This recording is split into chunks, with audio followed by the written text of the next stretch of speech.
Hello, and welcome back to this series of videos, A Coach's View of. It's been a little while since I've done one, partly because it's been summer. The weather's been lovely, so I've been outside quite a bit. I've had people staying over. I've had a holiday myself, and life's just really got in the way, but in a good way. It's been really nice. And the other reason I've not done a video for a while, which leads me nicely onto today's subject, is that when I started doing this, I thought, well, I'm doing this video series. I should do it once a week or once a month or whatever. And then I decided, no, I'm just going to do it when I've got something to say. I'm not going to do it for the sake of it. And I'm not going to do it because of the word should. Which brings me nicely onto the subject of today's discussion, which is the word should, essentially.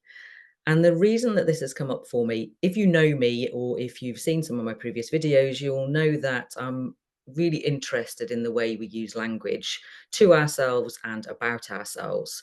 So, for example, if you've not seen my previous videos, if I say to myself and to the world, I am an introvert, then that sort of limits me to doing what introverts do. If I say to myself, I am comfortable in my own company, then that means that I can quite happily be on my own, but it also gives me the option of interacting with people and being okay with that. So the word that I really feel our language could do without is the word should.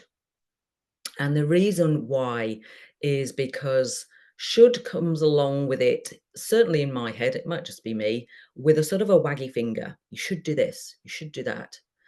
And the reason it's come up for me today is because I was journaling this morning. My morning routine is I get up, have my breakfast. Sometimes I'll check my emails. Sometimes, and I don't advise this, I'll go and have a little look on social media. And then I'll journal about what's coming up for me. And that might be prompted by something I've read, or I might just sit with myself and think, okay, what's coming up for me today? And this morning I noticed that I was caught up in what I call a bit of a should storm.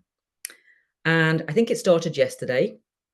Again, from social media, I was looking at some groups that I'm part of, and people were quite helpfully, perhaps in their view, giving advice as to how to run your business and what's worked for them. But it was very much from a place of, you should do this. This is what you should do. I did this and it worked, so you should do this. And and I don't find that helpful. I don't find the word should particularly helpful. The other thing that happened is I was on a call with some other people, and somebody who I respect very much and who was incredibly well-meaning, gave me this idea of something that I should do in my business that had worked for him. And as I say, I completely respect his business and his advice, and it came from a place of being entirely helpful. And he may not even have used the word should, but my head turned it into a should. My head went, oh, should I do that? Oh, maybe I should do that.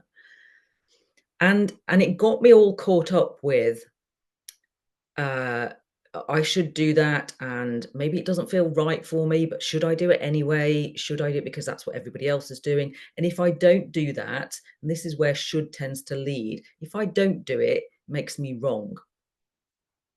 And that is incredibly unhelpful. So the other way that we use should is to ourselves, and we do this a lot, and I see this in coaching sessions with people. They say, oh, I know I should get up at 6 and go to the gym, or I know I should eat this instead of eating that. Excuse me. And and my reaction is always, well, you could, but how does that fit with your life? Because should, for me, equals don't really want to. It's yeah, I know I should do this. And I don't know if it is just me, or if as humans we are slightly rebellious, but should equals a rule, and we don't really want to follow that. So yes, we know that we should eat the carrot sticks, but being told we should eat the carrot sticks is more than likely going to send us headfirst into a tub of Ben and Jerry's. Maybe that's just me. Too much information. Um, but yeah, should for me seems to be a bit of a rule, and that isn't doesn't just doesn't work for me. So what do we use instead? So a more helpful word, if we want to replace that, is could, because could opens up possibilities. So it's, well, you could do this, It worked for me, might work for you. You could try it. And then it opens up a space, it brings you into a space of curiosity and a, yeah, would that work for me? Maybe it would. Or I could tweak it. I could do something slightly different that works better for me. But I could do that, or I could do something else. And sometimes in knowing that I could do it, something else will pop up for me that fits a bit better. I think if we're in a place of should and we're following somebody else's guidelines, we're sort of a bit blinkered and we're following this, oh, I should do this, so I've got to get on this route. And then that closes us off to other opportunities. So another opportunity might be over here, but because you're focused on this, you just don't see it.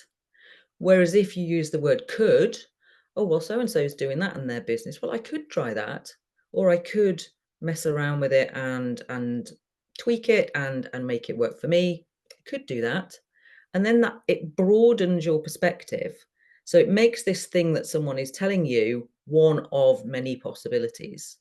And that just really, as I say, broadens things out, gives you a bigger picture, gives you that chance to step back and go, okay, this is one of many possibilities, but it's not the only possibility. And I think, as I say, social media is really good at being a platform for people telling you what you should do. And as I say, they're generally very well meaning. Oh, this worked for me, so you should really do this. But for me, it either makes me go, no, not really interested in that, or which potentially is closing me off to something that might work, or it just makes me think, oh my God, I should do that. And it doesn't feel quite right, but I should do it. So it's sending me straight into a path of doing something that isn't necessarily aligned with me. So I thought I would come on today and talk about that just in case it's helpful for you. As I say, I call it a should storm. You may call it something completely different, but it's really worth noticing when you've got caught up in that should place. And I think sometimes once you've done it once, it compounds. You'll notice something else that you should be doing and something else that you should be doing. And all of a sudden it's really overwhelming and you can't think straight. So I hope it was helpful. If you're liking this series of videos, please subscribe, hit the notification button, and then you'll get notified when another video comes along. There may be another one in this series, and then I've got something slightly different planned later into September. So more news on that as it occurs. But as for today, bye for now, and hope you have a wonderful day.